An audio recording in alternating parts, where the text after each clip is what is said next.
from the audience. So first thing is we'll Right. put At for the everybody. end. At the end. All right, so I think we're all set. We're recording. We can see everybody. Everybody else is muted. They can still hear us. So I think we're in good Ready shape. to go. Yeah.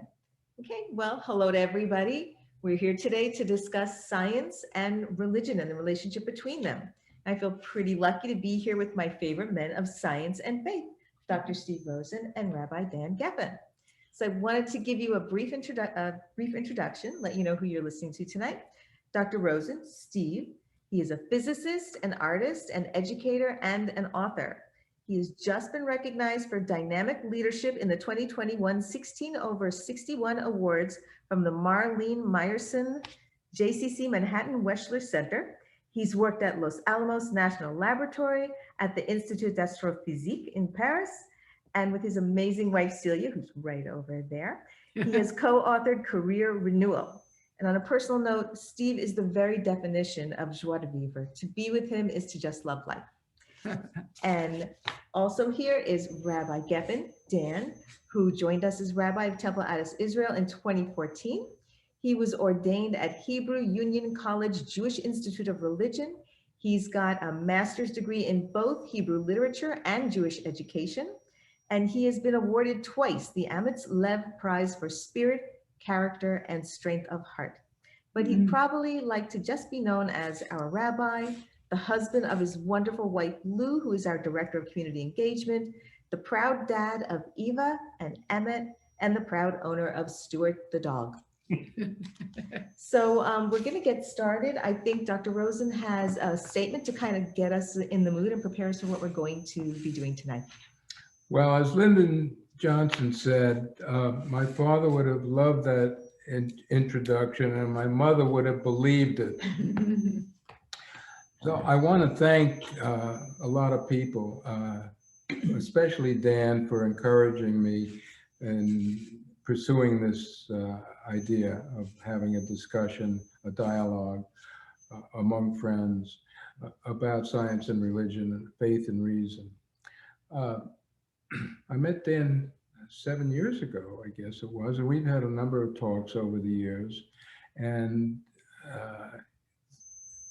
I admire Dan's warmth, his wisdom. To know Dan is to be his friend, and I'm proud to be a friend of Dan. And we've had talks over the years, and I think it's fair to say that we are a mutual admiration society.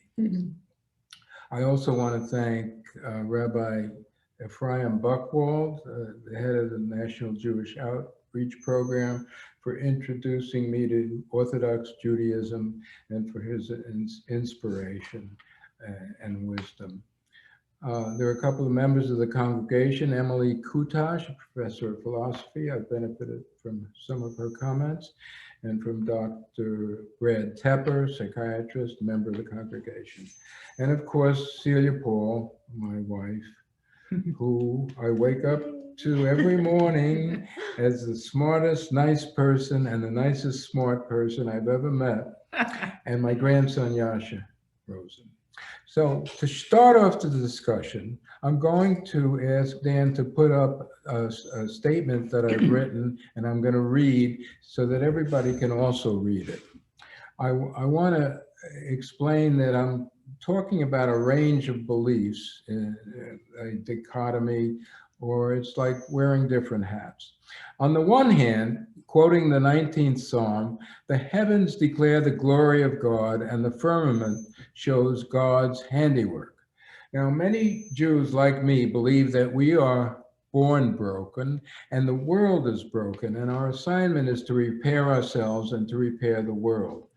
One of my heroes, Isaac Newton, said that the universe could only proceed from the counsel and dominion of an intelligent and powerful being. John Paul II, in an encyclical letter, 1998, said, "Faith and reason are like two wings on which the human spirit rises to the contemplation of truth." Poetry. Another hero, Albert Einstein, believed in Spinoza's God, that nature is God or God is nature, or my interpretation of that is what you see is what you get, or it is what it is. Einstein even wrote a poem to Spinoza. Here it is. How much do I love this noble man more than I could say with words? I fear, though, he'll remain alone with a holy halo of his own. Einstein was not known as a great poet, but you may know that Spinoza was excommunicated by his congregation. Abraham Heschel in the Prophets, which I'm sharing with Dan's wonderful interpretations, said that stillness is a form of understanding, which I interpret to mean that silence is God's answer to your requests or petitionary prayers. In our prayer book, it says, pray as though you believe in God, act as though you believe in yourself. On the other hand, or wearing another hat, the universe does not come loaded with meaning. Instead, you have to find it on your own.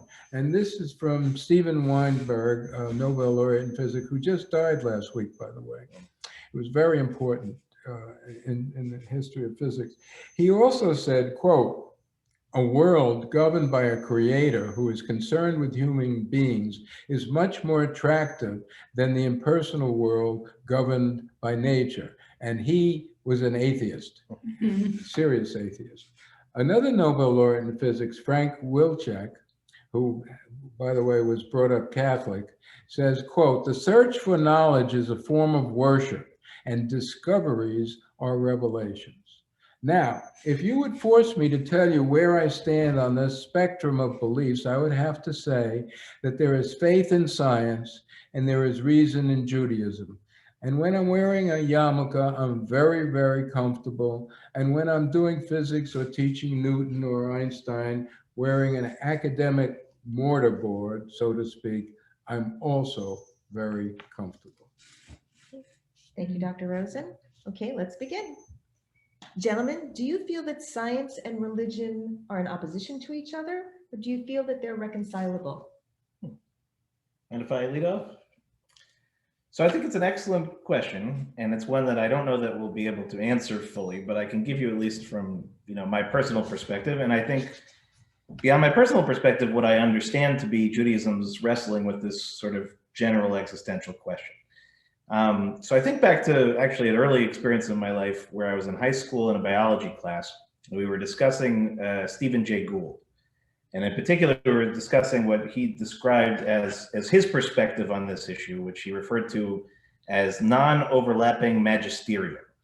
And he coalesced this idea actually from a papal encyclical that was from the 1950s, I think, in which there was an attempt to sort of argue that the worlds of science and the world of religion are essentially two distinct places. Magisteria is sort of a place in which there is a body or an institution or an idea that holds sway and people can discuss things within that kind of body, but that basically science and religion are really in essence separate and that they're focused on two separate things, right? One is in the pursuit, the inquiry around finding truth or facts, and one is an inquiry of finding truth in values.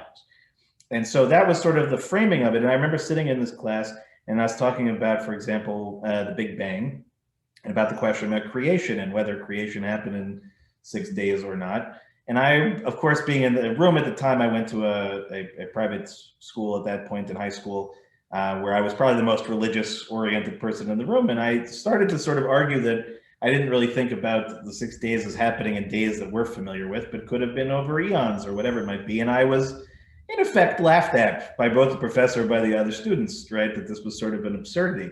Mm-hmm. And so for many years, right, that was my perspective going into the conversation. And then I felt uncomfortable. And that's why the NOMA idea, right, the non-overlapping magisteria, seemed to be a comfortable zone for me to exist in for much of my 20s and probably until I went to rabbinical school, at which I just sort of felt like science was in one place and you could talk about science and religion was in another place and talk about religion.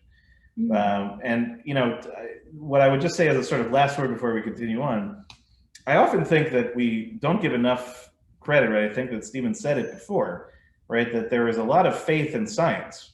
For example, every time that I get onto an airplane or use an elevator, right? If you think about it, it is a tremendous act of faith because you believe that somebody or some series of people have constructed all of this material and all this technology to work appropriately.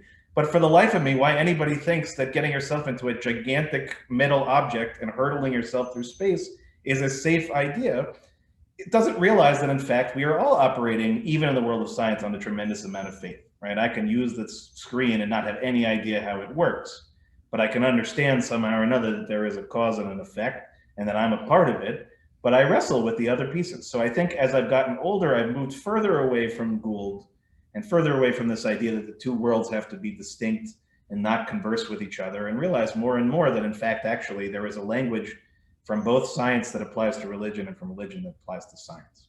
So that's as an initial salvo. That's kind of where I'm at. Well, I think that's great. And I can think of many examples of faith in science, one of which is the belief that when somebody does an experiment and reports the results in a journal, that I have the faith, if the journal has scrutinized the article and the experiment carefully for flaws, that the publication in a reputable journal guarantees that the results that they stated actually occur. Now, there are exceptions to that, of course, but I believe I did not do the experiment that showed the bending of starlight from a distant star that proved Einstein's theory of general relativity back in 1919. I did not do that experiment, but I have to have faith that all the people who worked on it reported it accurately. And sometimes it doesn't happen. Sometimes, unfortunately, there are mistakes and there are arguments. The thing about science is that, unlike newspapers, we have something called footnotes. And I believe that all news is fake news because there are no footnotes in newspapers. So my recommendation, well, never mind that. So now I think there's a lot of reason in Judaism. If you accept what is the 14 prescriptions or assumptions or postulates from what's his name? Maimonides. I'm 87. Sorry. Or if you accept several postulates of geometry, then logic flows. Once you have the assumptions and you use them, the whole story unfolds in plane geometry, in general relativity, and in Judaism. There are different postulates, of course, and that means they're somewhat different worlds, but I think those worlds overlap a great deal. And of course, one example of that is that 26% of all Nobel laureates in physics are Jewish. Jewish. And that definitely answers that. So from this big idea, we're going to go to a smaller, more intimate idea about the human condition. Are we just a cortex, just neurons and neurotransmitters, or are we a soul? Well, I think it's, again, is a fascinating question. The more we understand also about how the human body works and its complexities, and in particular, what we're seeing in this day and age also is the capacity for manipulating those realities, right? That an external source, by affecting a different part of our neural pathway or our brain or taking something away, how quickly, right, we can either work to our greatest efficiency or come to a screeching halt. And I think it was just this week where a AI program was able to, I think, delineate every protein involved in the human body that would have taken human beings something like hundreds of years to be able to compute.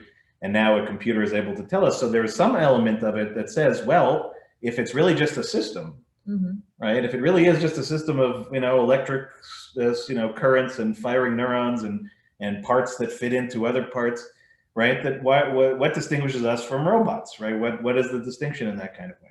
So obviously, as a religious person, and as somebody who deeply loves Judaism and has studied it for much of my life in some significant form or another, we spend a considerable amount of time really focused on the question of the soul, right? Of the part of us that's at least presumably eternal, that is at least in traditional thinking gifted to us, And that's the way that we're sort of meant to think about it. But I think, again, when we talk about sort of the overlapping nature of things, as opposed to trying to distinguish one from the other, my answer is that I believe really that we are both. And I believe actually that our prayer book is instructive in that, and that early on in our prayer service in the mornings, we do a blessing over our bodies and the functioning of our bodies in, to be honest with you, fairly graphic detail, right? In other words, we're thanking God that all of the openings and closings of our bodies are working properly. It's important. And the next prayer, right? That's the first prayer. The next prayer is the prayer for our soul, right? Elohai Neshama. And so it's not an accident that the rabbis would put two blessings right next to each other. If they only cared about the soul, there would be no blessing for the body or its functionings, right? We wouldn't think in those kinds of terms. So the rabbis, certainly from the very earliest stages, and I think we could go biblical if we want to, we'll get there a little bit later.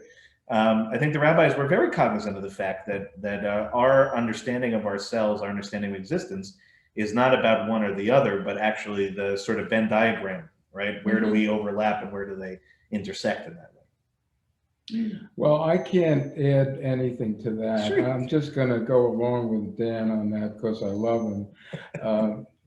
I'm not a biologist, and I don't know what's inside my head. I know stuff comes out of it, and I don't know about the soul. I'd like to believe in the soul. I like that too. I'm a firm believer that, in the absence of somebody proving it otherwise, why not believe in a soul, right? What a lovely, concept for all of us, right? I really think it's quite beautiful. I should also point out that the Hebrew for soul, there are actually a few different ways of saying, but normally we say neshama. And neshama is really associated also with this idea of breathing, right? And breath. The whole description of life coming into the world is from God breathing it into us. So it there again is part of our physical being, right? The breathe in, breathe out part of it, but on a spiritual kind of level. So, Well, I'll just interject that when I think about the people that I love, I find it impossible to not believe in a soul because there's you feel that spark. I love it. So just a little editorializing That's here. good. That's what it's about. That's Yeah, the banter. yeah. So now we're going to go to, I guess, a figure that looms pretty large in my mind, I think for all of us, and that is Moses. Since we're looking at this from the viewpoint of reason as well as faith, was he divinely inspired or was he just an Egyptian with daddy issues? What do you think? Well, I'm going to answer first. I never met the man, and so I can't answer that question. Never met his daddy, right? But I will add that at my bar mitzvah a few years ago, my second bar mitzvah at age 83, which I was very, very proud to do, I was gifted an action figure of Moses. And I was told a joke at the time, I'm sorry for this, but Moses comes down for the mountain and he says, I have good news and bad news. And the gathered people say, what's the good news? He said, the good news, I got him to keep it down to 10. And the bad news is adultery stays in. We need the Shot. It's hard when everybody's muted, so they're all laughing. It's a very interesting question, right? Because Moses, in essence, is a paradigm beyond the individual. So in our tradition, right, Moses is what's called a prophet, and the word prophet in English or in our sort of contemporary understanding of it is maybe not actually the way that it's understood from within the Torah's perspective, right? Or the way that Moshe would have thought of himself necessarily. In that he wasn't, right? The prophets in Judaism are not so much predictors as they are prognosticators, right? As they are warners of what is potential. Sort of like when you go to the doctor and he takes one look at you and says, if you don't, drop X amount of weight or start eating healthier, this is what's going to happen to you. In many ways, that's the language sort of the prophets, right? Moshe is not defining in great detail every single thing that's going to happen. But in essence, to be a prophet means that there has to be some interaction between us and God, right? And Moshe is distinguished from everybody else by being the only one who communicates with God panim el panim, as they say in Hebrew, face to face. So there has to be, at least in our understanding of him, right? There has to be something to the man that is somewhat unique, right? It's not just him out of all the people that could have been picked, right? Including his brother Aaron. right? What is it that makes Moshe the one that God chooses? And as for those that are in our prophets class, right, one of our big questions that we're asking is sort of what makes God choose Isaiah or Jeremiah or Amos or any of the other prophets? And the reality is that all of them are remarkable, and at the same time, all of them are actually quite unremarkable. And that Moshe's life is quite remarkable in a lot of ways, but what makes him an effective leader and what makes him actually unique for us are his more unremarkable traits, right? He's not the strongest person. He's not the swiftest person. He's not the one with the most, military experience or political experience. At early point when we meet him, he's really actually fairly brash. He's a young person and he acts on instinct and kills an Egyptian taskmaster and runs away, right? Not exactly your sort of paradigms of, right, when you guys are talking to leaders, you wouldn't generally open up the book and say, look at this guy and let's be like him. But as we get to know him better as the books of the Torah go on and on, what we understand is that Moshe is divinely chosen to be one of the world's greatest educators, right? That he is a pedagogue par excellence to some degree by God's instruction. And he has an incredibly challenging task that he both succeeds and fails at in oscillating form, right? Throughout the books of the Torah. And then I think for our story, it's less a question of whether or not it's, God tells him what to do and therefore he does it. Because the reality of the story is there's a lot more interaction than that. There's a lot of times where Moshe does actually not what God wants, gets himself into trouble, or challenges God on a particular moment, or challenges the people, right? That actually what we learn from Moshe is independence to some degree from God, right? That the relationship is not a unidirectional one. It is not one necessarily only by fiat, but it actually requires a certain amount of human agency. And I think as we're talking about a relationship between religion and science, that it's important to sort of look at that relationship and that relationship between God and Moses and understand that we exist both in a tangible physical realm and we exist also in a higher spiritual realm. And that we oftentimes have to go, quote unquote, up the mountain and come back down again.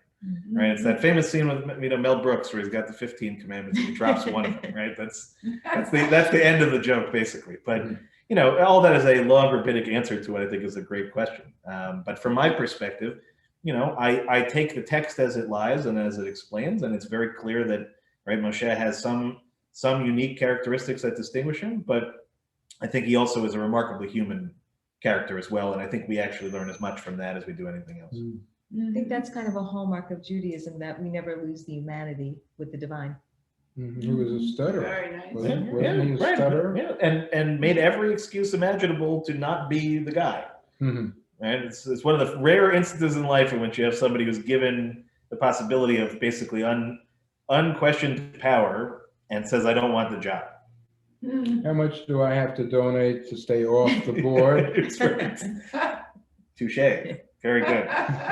Okay, so if I'm here with a physicist and a rabbi, I have to ask, what about the Big Bang? What was before the Big Bang, and how do you explain it through the lens of your Okay, let me try this. Yeah, okay. please, I appreciate this. I think the Big Bang is an incredible imaginative idea that came about from the work of Edwin Hubble in the late 20s and early 30s, where he discovered by looking through the telescope at Mount Palomar that distant galaxies are moving away from us.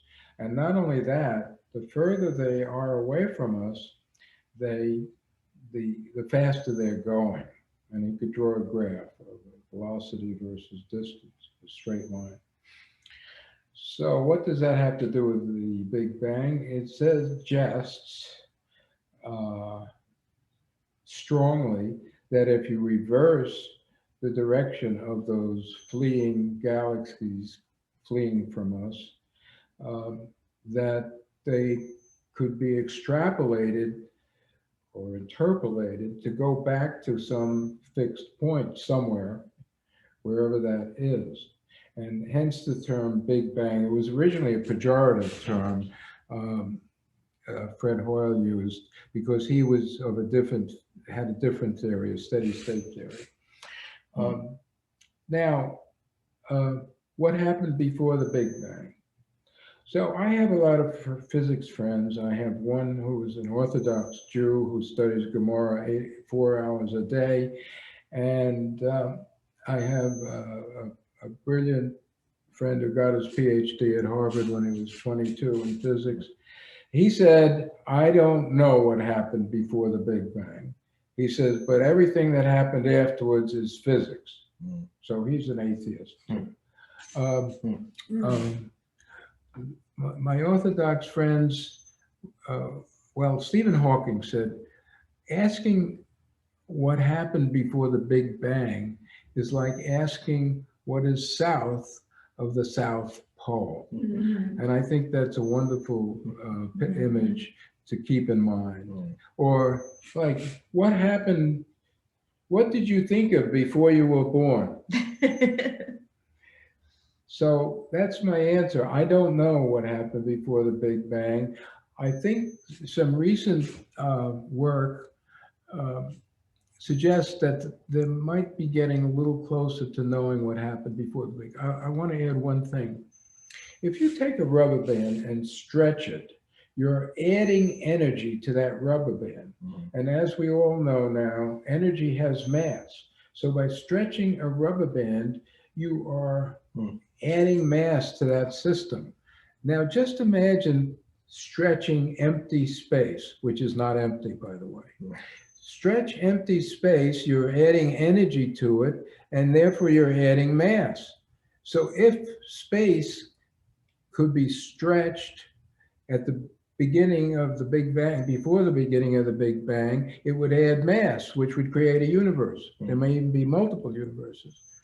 So why am I telling you this? I forgot.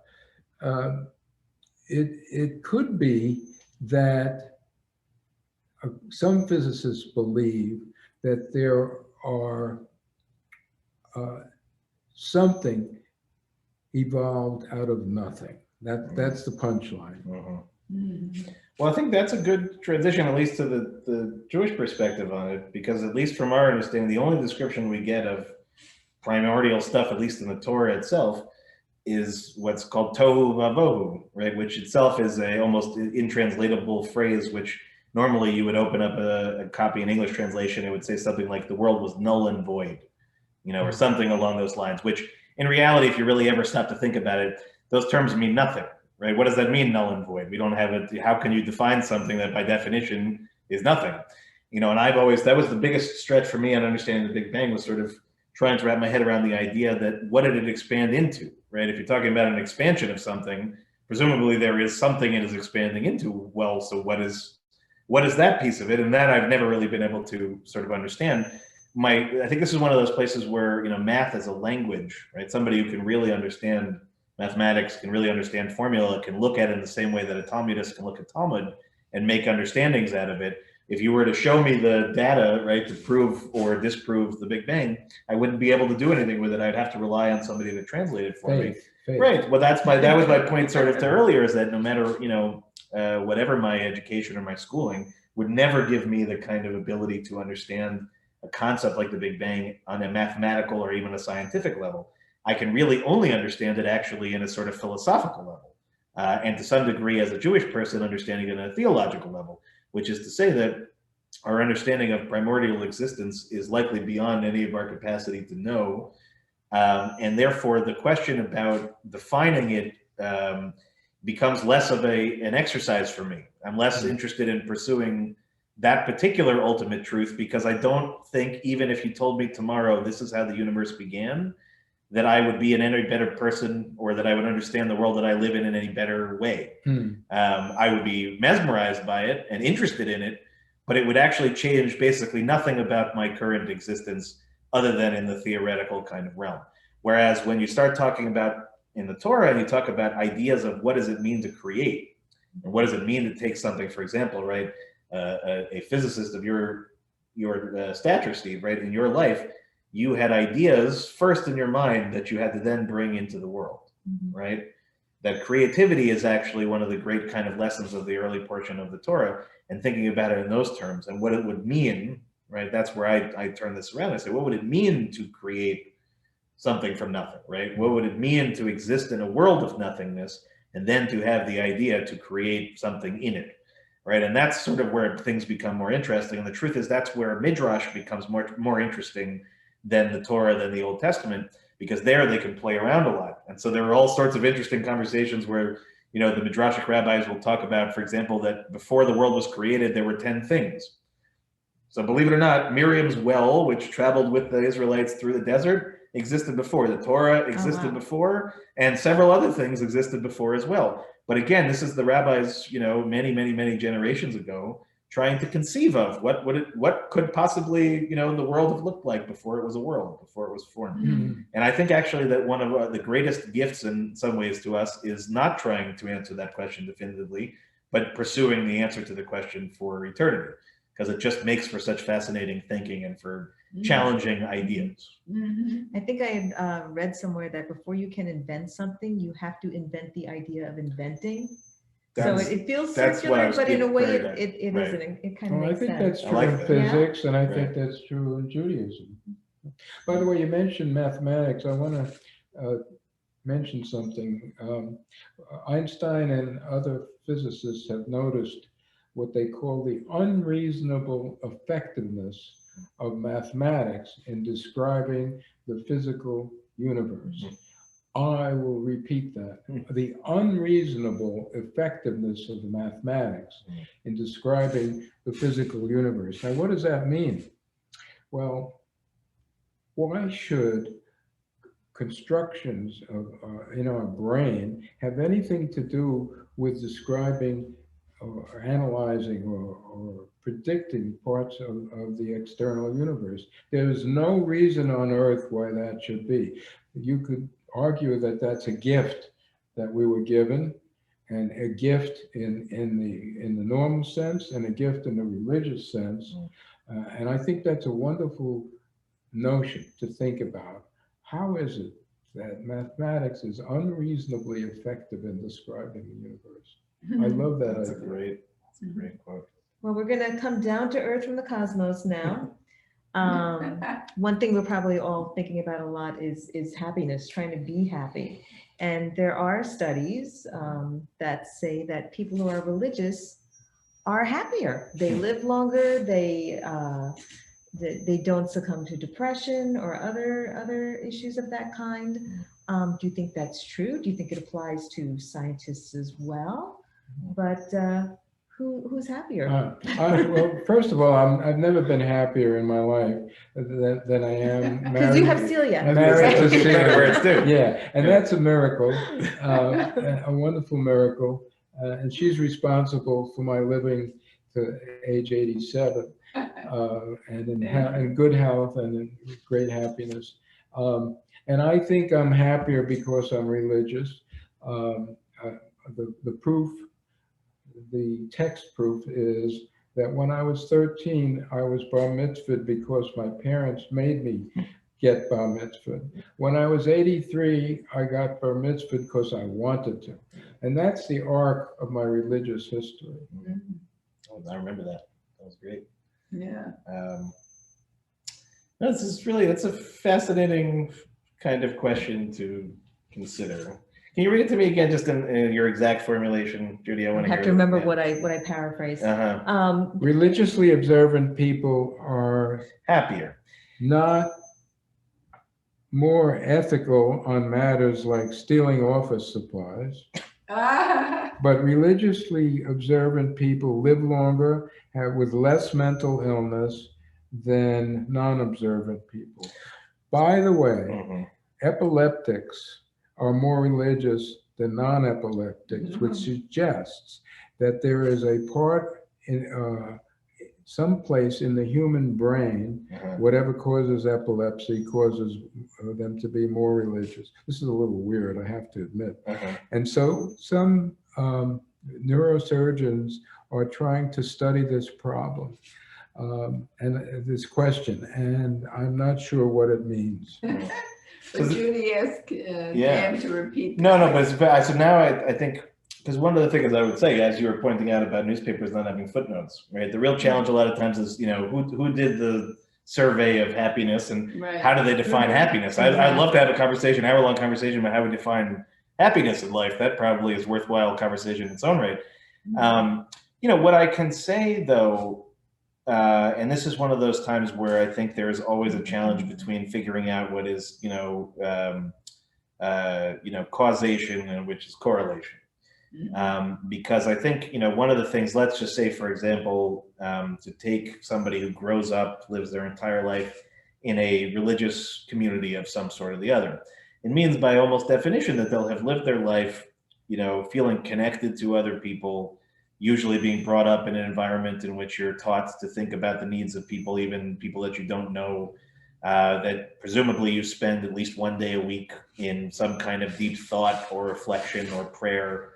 And then ultimately speaking, whether it's Judaism, Christianity, Islam, Buddhism, Hinduism, right, any number of religions that have existed throughout the world that may not even exist anymore, that there are very few of them that were ever built upon the ideas of, sort of anger and frustration and conquest and all these things, right? They've been co-opted for that. But by and large, right, most religious doctrine is based around the idea really of love and compassion and understanding and justice and these things. And, in our tradition, we think really that our main goal is to be acting in sort of emulation of God, right? That most of our characteristics, if they're positive characteristics, are because God created them, brought them into the world, and we are the ones who are meant to try to carry them forward. But, it's not such an easy job. And that a lot of times the gap between being a quote unquote happy person and another is really actually more a question about contentment than happiness. And that's where, right, for example, if you open up Pirkei Avot, the section of the Mishnah that the rabbis talk about and sort of use wisdom literature as a description, right? They say, Ezehu Chacham, right? Somebody, right, who's the smartest person in the room? The person who learns from everybody, right? Who's the wealthiest person in the room? The person who's content with what they have.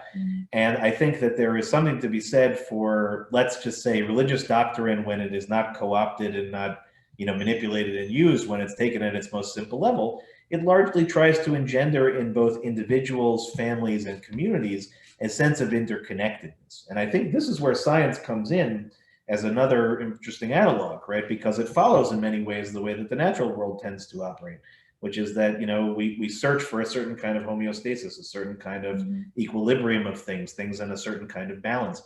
And most religious traditions, again, do not pursue extremes. They tend to try to teach a balancing act between the various extremes. So I think that, it's hard to say why it is that the study would have come back suggesting that religious people are quote unquote happier than others. But what I can say is, at the very least from a structural standpoint, we are given, those that consider ourselves as religious people, when we are lucky enough to grow up in such kind of environments, we are given a certain advantage in the sense that we're oriented already towards the kinds of things that I think, I hesitate to say empirically, but generally speaking, are understood to be good for people, right? That you don't generally hear anybody advising that isolation or persistent anger or persistent frustration are good things for the body, the soul, and the spirit, right? But all of its antithesis can be found in pages and pages, reams and reams worth of religious writings in every denomination throughout the world and throughout history.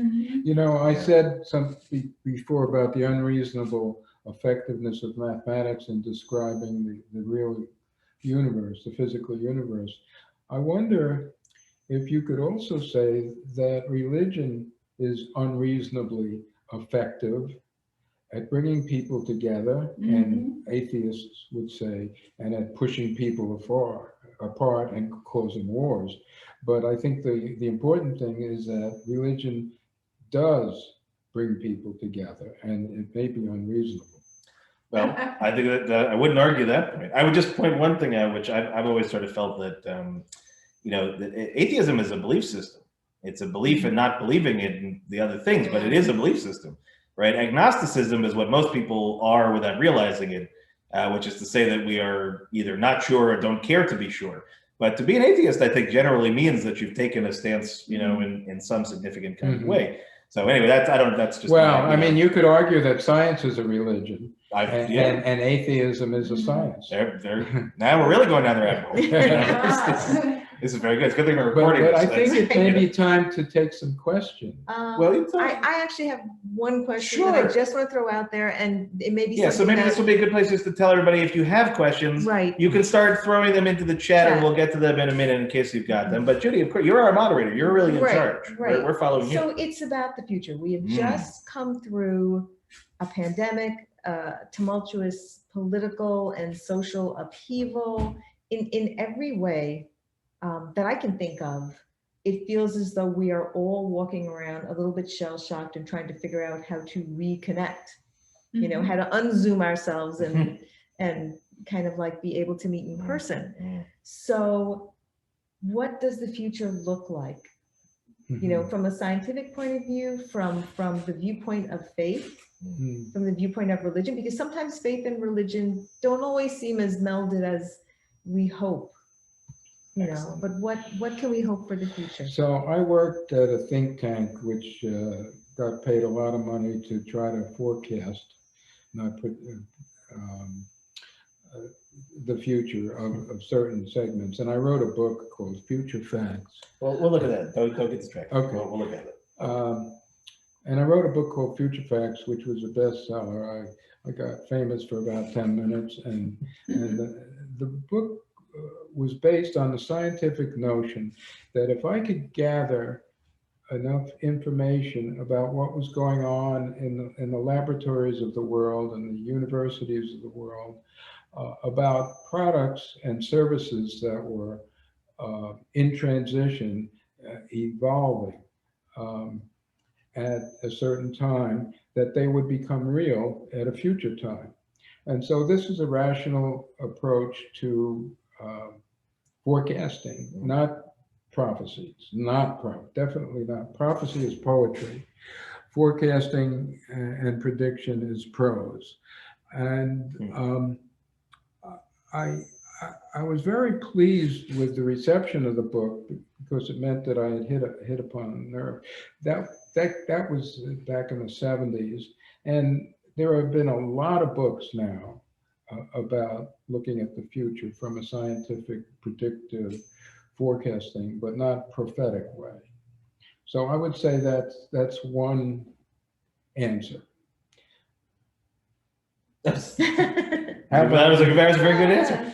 No, I think you know, there's a lot to unpack because there's really actually a few questions in here which I think are all pretty significant.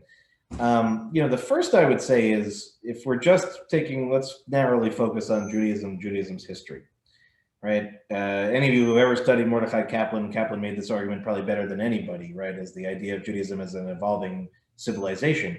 But the reality is, in his thesis, is the idea that several points throughout our history, our existing paradigm was radically shattered and then shifted. And that over a period of decades, maybe over a period of a century, what was once an established norm suddenly had to become something else.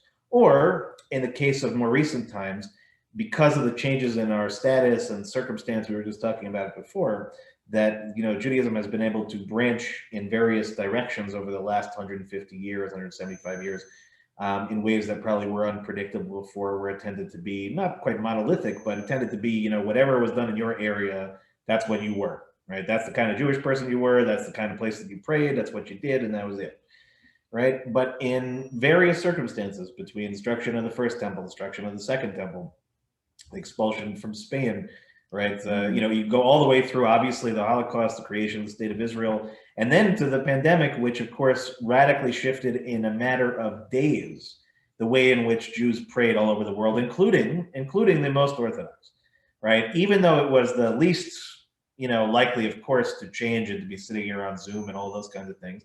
Even in those circumstances, there had to be adaptations. Even in those circumstances, there had to be rewriting of the rules.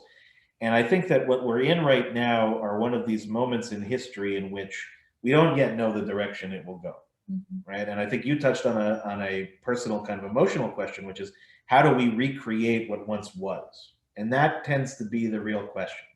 And what the rabbis sort of decide is that you can't just go fully ahead, right? If you just go forward as if nothing else existed beforehand, then you are something new entirely. So our challenge as Jews throughout history has largely been how do we have sort of one foot in the past, 1 foot in the present and 1 foot in the future. I just made 3 feet, right? This is that may be the future. That might be the solution to all these things, right? In other words, that we struggle with this existential question actually at various points in our history, and almost every circumstance. And I would make the argument just on 1 foot that in every circumstance we end up actually sort of stronger, more robust, more closer to what we were actually supposed to be than further away. And I think that that's the hopeful piece of it. Now, the less hopeful piece of it is that we are also human beings. And if we're going to take also the scientific view, right, we are a form of animal, certainly, and we have the instincts that unfortunately tend to draw us towards the worst behaviors, not towards the best, when we are stressed and we are put in situations like we've been. And I think the question right now, which we don't yet know, is what will the world look like when we're quote unquote back to normal, and will that normal ever exactly exist?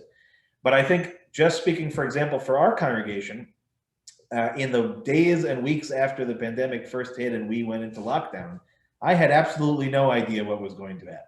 I had faith because I knew that we had built something and had been here before I got here, of a real community that was stronger than just an edifice, right, and stronger than just words, but really actually cared about each other and wanted to stay connected to each other and was willing to go through all the weirdness of having services on Zoom and all of that. But I had no way of knowing that that was going to be the case. I was terrified, right? Most rabbis in this country were terrified because we had no idea what would come from it. And I will say, without trying to sound like I'm exaggerating or without any hubris, our congregation, I would argue, is stronger today than it was 14 months ago. And that's not accidental. And I think that that goes to the question that you're really asking, Judy, about both from a scientific perspective and from a religious perspective, right? How does one deal with, cataclysm, right? What does one deal with catastrophe? And I think this was true. Again, I'm not the scientific one on our conversation tonight, but my limited understanding of that biology class all those years ago is that, right, what is one of the main, pushers of evolution oftentimes is some sort of cataclysmic shift in the way that things were.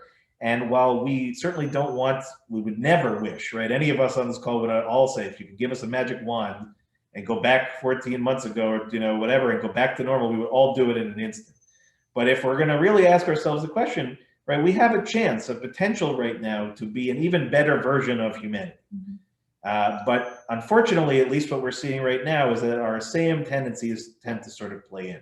And that's why I think the challenge of living in either a just scientific world or a just religious world is insufficient. And why I don't think Judaism actually has ever wanted Jews to live in a purely religious world devoid of reason and science and mathematics, is because when one exists in one plane or the other, I believe that you don't respond to these kind of catastrophes in the same way. Because in the end, you're the person sitting there saying, right, that it's the old joke, right, that God's going to save me, right? The person drowning in the water and, sends a helicopter, it sends a boat, right, goes by, says, no, God's going to save me.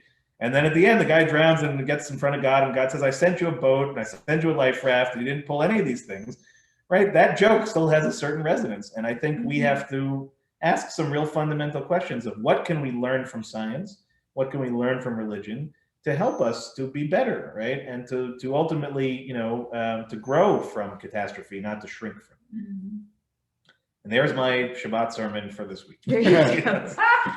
You're ready. That's a good one. It's a good one. Was that an unprepared? That was an unprepared good. remarks, as it were. Rabbi, but so we do have Some questions here. questions, So yeah. here, so let me pop it out so you can see it a little bit better. Rabbi Here, I'll bring it over to Judy here. Geffen Well, we got gives the best unprepared sermons. It's all illusion, people. It's all illusion. Okay. So I think Ron had the first question here, up there. Okay, Ron. from Ron. Steve, you said you have become more religious over time. As a physicist, do you believe in God? Why or why not? I was afraid somebody The was. co-president goes right for the jugular, That's yeah, I know. Thanks, Ron. So let's say I have good days and bad days, and I do not pray for things. I do not believe in petitionary prayer, but I do believe in gratitude. And I have the most enormous gratitude for my life as it is today. And I don't know why or how it happened that I have such a great life, a great wife, grandchildren, and wherewithal to enjoy it. But it happened, and there are times when I think that somebody up there was looking out for me, because I couldn't have done all of this without some help. So the answer is yes and no. Again, you would have been an excellent rabbi. That's one of my answers. And Yes, that's Okay. right. it's very Can I go good. to the next question? Yeah, no. All right, so- This is from a lovely gentleman I know, Michael Klinghoffer. Her husband. Hi, honey. Okay. How does science and religion explain things that seem diametrically opposite rather, like Joshua making the sun stand still or Jonah and the big fish? So, Also, credit for saying big fish, by the way, instead of saying whale. All right, extra credit to Mike Klinghoffer, viewing very closely to the Hebrew, right? Dag gadol, people, dag gadol.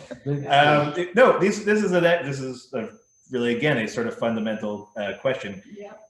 You know, again, one of the ways the rabbis get around some of these complications is that they understand that, you know, studying Torah basically is I wouldn't even describe it as levels or layers, but lenses. Right, and that we can read Torah text in the most literal way possible, which for many people actually is the modus operandi, right? The main method of studying sacred text is to take them at their most literal meaning, which can be quite problematic, right? But Judaism understands that there are also additional ways of looking, one of which is interpretation, right? One of which is a pursuit of a sort of secret or hidden meaning, right? We have all these sort of different ways of looking at it. So for example, right, as Mike points out, if you read the section on Joshua, I like how you went for the sun standing still one. That one is certainly pretty hard to believe. The Battle of Jericho, right? That all the walls of the world's greatest walled city at the time come down because of the sound of a shofar.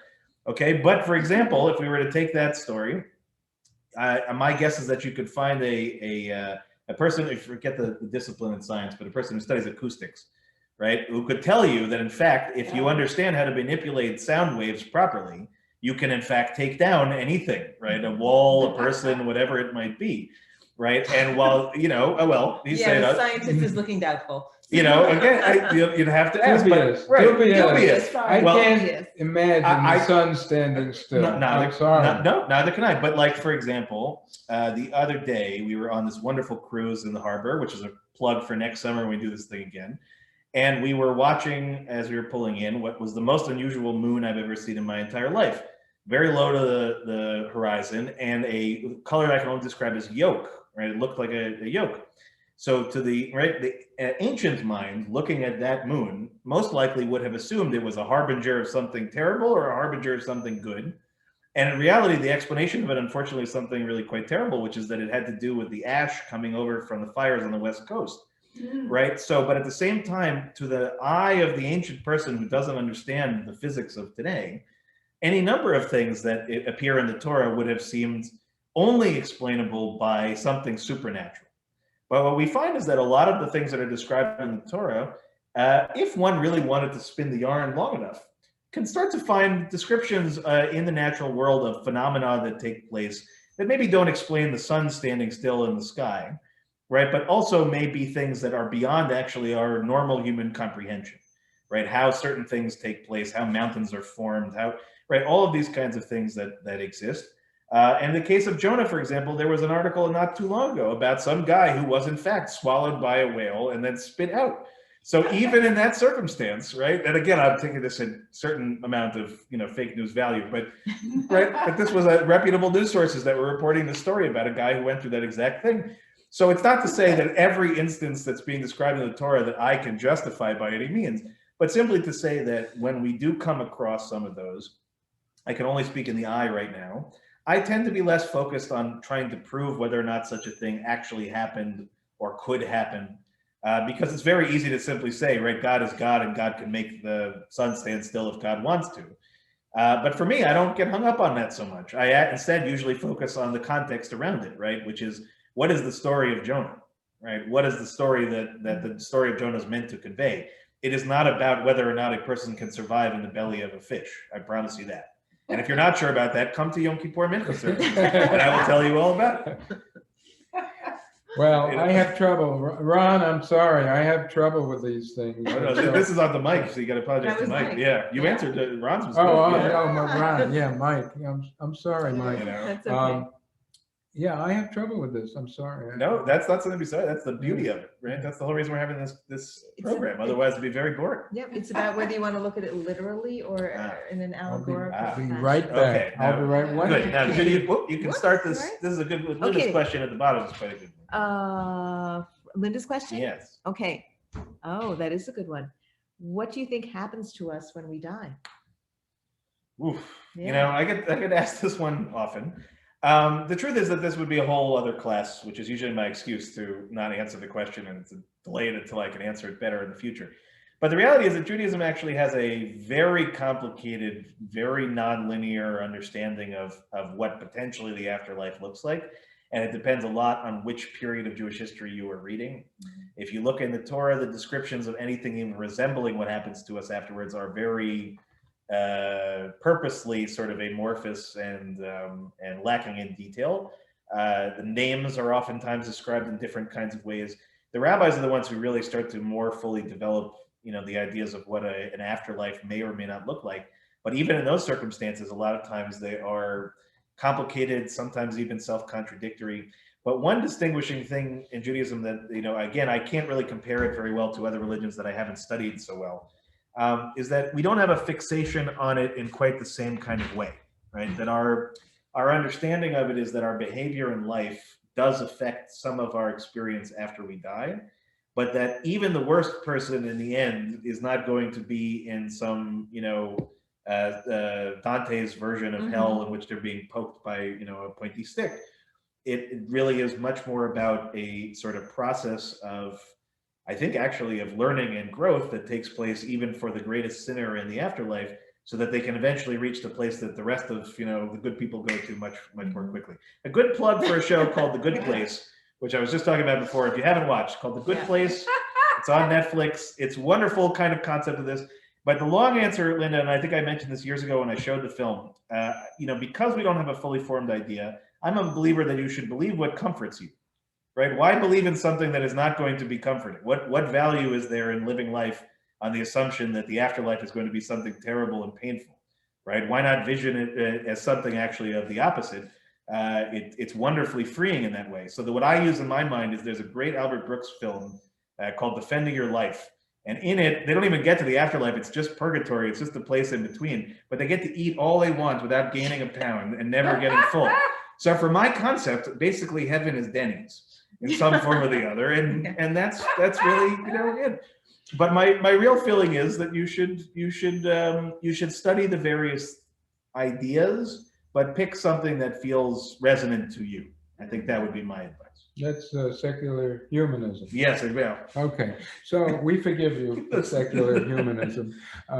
But my thought about what happens after I die is that I will be remembered for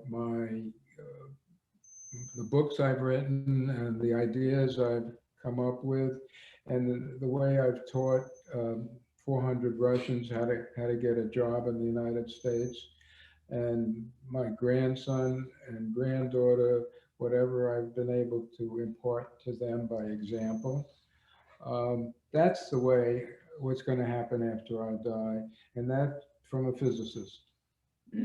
Very good. I was going to say, from the scientific standpoint, we have answers. You know, it's the soul piece. If we're going to go back to the question earlier, which I think is really good, and I think actually that Steve very eloquently taught what is Judaism's main thrust, which is that our legacy is more than our bodies, right? Our legacy is what we gifted to the world and the various things that we do.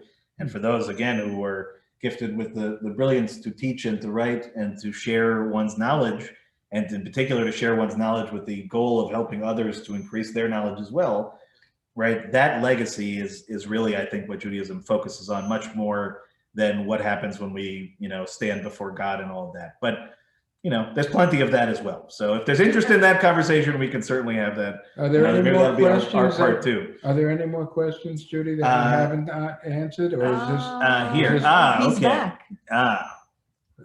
Go ahead. All right. So Okay, Mike- so yeah, Mike, let's go. That's Okay. a good, yeah. all right. So once again, from Mike Klinghoffer, is Judaism stuck in the past, like pigs are bad? Oh, I think we would meet like the rules of kashrut. Kashrut, Yeah. And is science always looking forward? So is Judaism in the rearview mirror, and is science looking forward? Well, let me take a crack at this. I think it was Kierkegaard who said that we can understand our lives only in retrospect by looking backward, but we have to live our lives going forward. And I think that's pretty profound. What was the question? This is So good. it's the idea- You're living in the idea future, that right? is- well, we'll sort of. Is So I religion think looking back Mike at is our a past? wonderful human being, but I think but I don't think much of that question because it's oversimplifying things to the point of foolishness. Oh. I love you, No, Mike. he I said love you, Mike. kashrut. Yeah. So here, first of Right. all, I will just say the Torah does not ascribe qualities of characteristics to pigs, right? It doesn't say that they're bad or good. You know, it just simply says don't eat animals without these particular designations. So let's just say that Judaism is not against pigs in general. If anything, you could argue actually that we are pro-pig, Yeah. right? We've kept them all alive. Yeah. So let's give due credit in Keep that. them alive so we can eat them. Yeah, but I will just say though, right? The question about science always looking forward, it's not correct, right? Because one of the things that scientists do all the time, just as we were talking before, right? They're trying to study exactly what happened before, right? Every geologist, Yes, every paleontologist, right? Their fixation is entirely on the past. Yeah. And I think Judaism could be, right? Could be a religion that basically remains static and anachronistic. But I would posit that if that were the case, we wouldn't exist anymore. We wouldn't be talking to each other anymore. In other words, if we had frozen ourselves in time, or if we had just simply said when the temples were destroyed, we said, okay, hands up, we've done everything we can. Now it's over. It's been a good run, right? We didn't do that. We really had to sort of say, like, continuously that we have to continue to adapt and evolve. And even the most insular, let's say, ultra-Orthodox environment, right? Even within there is elevation and evolution of ideas. It's just that it's still within a certain kind of paradigm. And I think it's a question of, again, for those that may, for example, be in a very modern, postmodern kind of mentality, may look at, Williamsburg or Mea Shearim and say that this is anachronistic and they're living in the 1800s. And in some ways that may be correct. But intellectually speaking, right, in terms of the actual thinking around things, that's not really actually accurate. The choice of clothing may not have changed in 150 years, right? They may still be, making herring the way that their grandmothers did and so on. But, if you were to sit down, for example, in a table full of rabbis who are debating halachic issues that didn't exist before, right? For example, I did a study on years ago, the kashrut status of meat that is grown in a laboratory. Right. So these are things that the rabbis could have never have conceived of. And there are myriad examples of this in which we continue to debate and to discuss, even as I said, in the most insular version of ourselves. Now, having said that, we can also be sometimes stuck in our ways. So, we've got to work on that. So many years ago, I wrote an essay for the New York Times op-ed page, in which I argued that the most important things in life are the things that don't change. That is to say, love, honor, loyalty, the eternal verities. So that's on behalf of eternity, which Woody Allen said takes a very long time, especially towards the end. That's what they say about my sermon. I can't really think of a better way to end than probably on that. Also, quoting Kierkegaard at the end was very. Wait. Yeah. I have another. No, please. To end on a pleasantry. There is science, there is logic, there is reason, there is thought verified by experience. There are facts verified by experiment. And then there is California. But I'm Thank you to Dr. Stephen Rosen. Yes, thank you thank to you. Judy Klinghoffer. Thank you to Rabbi Celia Dan. Paul. Thank you, And thank you to all of you. This Yeah. was a really wonderful thing. And I think we'll do this again. I think this is a good starting point. Thank you, everyone, for joining us. Yes. Bravo. But Bravo. Hatzlacha. And again, if anybody came in late, there'll be a recording of this that we'll share in a little bit. And here, just saying, excellent. Excellent for you. All right. Thank you, everybody. If you're somewhere else, get home safe. And Stay warm join and us for dry. Shabbat services tomorrow. Bye. Bye, everybody. Bye. Good night. Good night.